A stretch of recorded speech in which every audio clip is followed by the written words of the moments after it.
Well, surprise number 2. Welcome again with a vehicle, and we were talking about, obviously, about that leopard all the way over here. It was such an amazing experience, and to share it with really good friends is something quite special as well. And also having you guys here. This is a new space.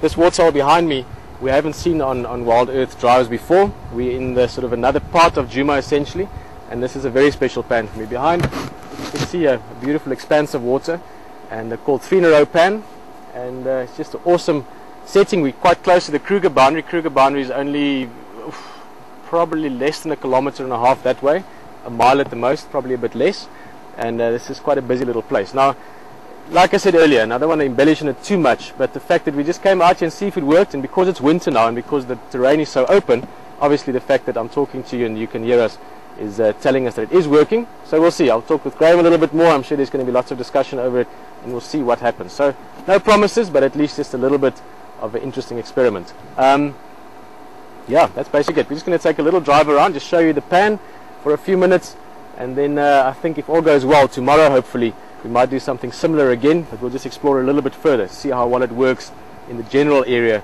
or general parts of this part of Djuma. Basically we're close to Bush Lodge, so it's much further towards the sort of east, slightly southeast, but essentially straight east from Western Gari, where WildEarth camp is. Let me just show you the pan, and then we're going to start heading back to camp as well for the afternoon drive. So I'm just going to take a very nice and slow, sort of scenic panning drive, if you want, pun intended maybe.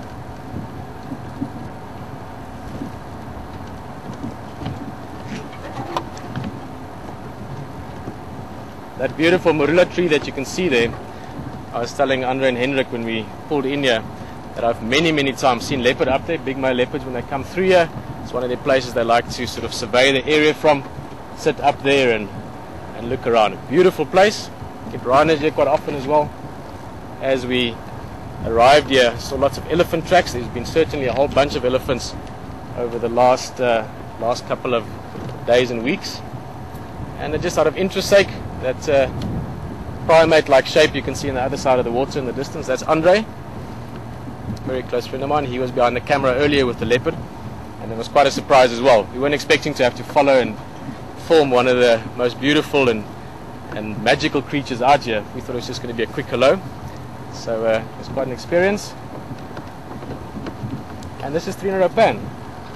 Now, like I said, no promises, but I do think we might see little bits of this place every now and again over the next while. Just put in a little bit more. Look at that.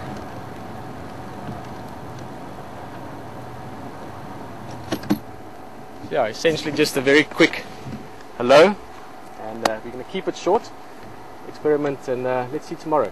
We'll maybe come out here this way again. From myself, Pieter, from Hendrik Heil behind the camera, and Andre Kraus in the back by the waterhole there. Thank you very much. It's been a special experience for us as well, from a friend's point of view, and also of course having you out here with us on the vehicle. This afternoon, about an hour and a half from now, a little bit more, 4 o'clock Central African time, game drive time. Let's go see what we can find. Bye bye.